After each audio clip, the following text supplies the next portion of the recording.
Hey guys, today I'm going to show you how to make this delicious bun and cheese cheesecake.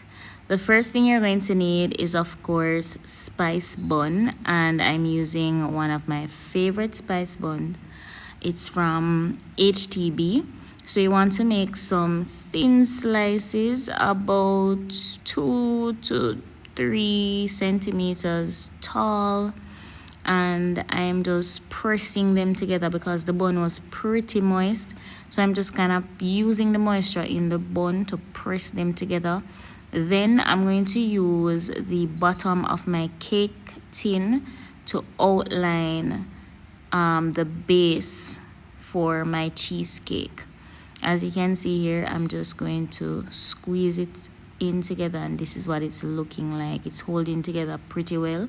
I lined the bottom of the pan with a grease paper, put in my bun, and then now I'm just adding a tablespoon of butter, and I'm pressing that into the bun and pressing it into the base of the tin. I put that in the oven to bake for about 15 minutes. All the details are on my website. It's cooklikesasha.com. So if you want the exact measurements and what I did exactly, you can just head on over to cooklikesasha.com and everything is there. But this video is just to show you how I did it.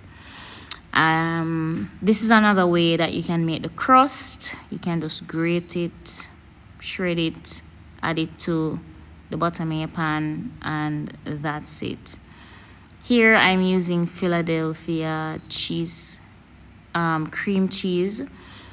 It's supposed to be at room temperature. Mine was just above room temperature, a little bit firmer than I would prefer. But what you want to do is to just ensure that it's soft. I had to transfer it to another container because that one was too small. So that's the reason why you see me using this clear bowl right now. Just give it a good mix. When it's nice and soft and fluffy, you're going to add your granulated sugar and the heavy whipping cream and incorporate all of that together. Just ensure that it's nice, there's no lumps or anything like that, and you want to use as much sugar as you prefer. But if you want my exact recipe, you can just follow what I did on cooklikesasha.com. All details are there. What I used, how much I used, and exactly what I did and when I did it. Here I'm adding 1 egg because I don't like an eggy taste in anything at all, except for like if I'm frying an egg. So I'm adding 1 egg. I'm using brandy to kind of cut the rawness and to give it a nice little flavor. Then I'm going to add my spices and other flavorings: vanilla, almond spice, lime juice, and lime rind. And I'm just combining all that together in my sweetened cream cheese mixture.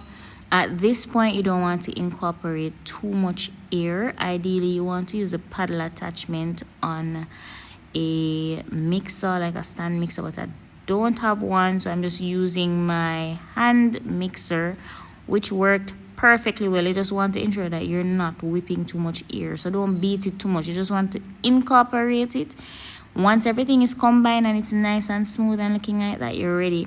If you notice, the base is now very crispy and it has shrunken just a bit, and it's nice and cool, so you don't want to add it while it's hot.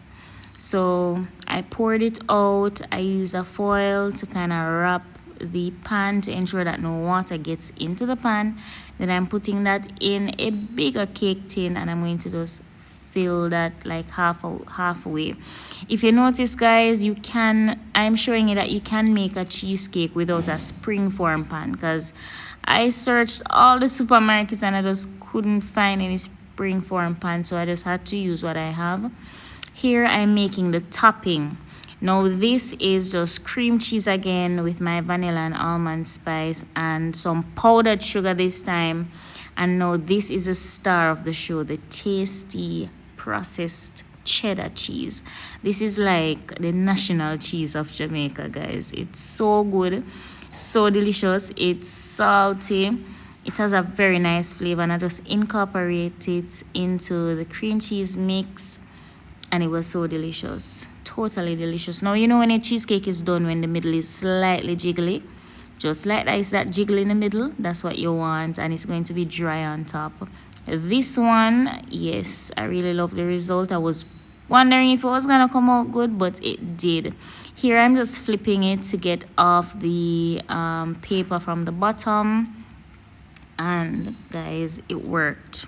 I really like that little pan. But this is the finish on my cheesecake, guys. The flavor is unbelievable. That tang from the lime is just perfect. Now it's time to add our topping, which is that cream cheese mix.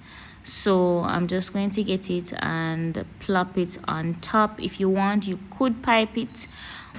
And here's a tip to get nice sharp cuts or slices.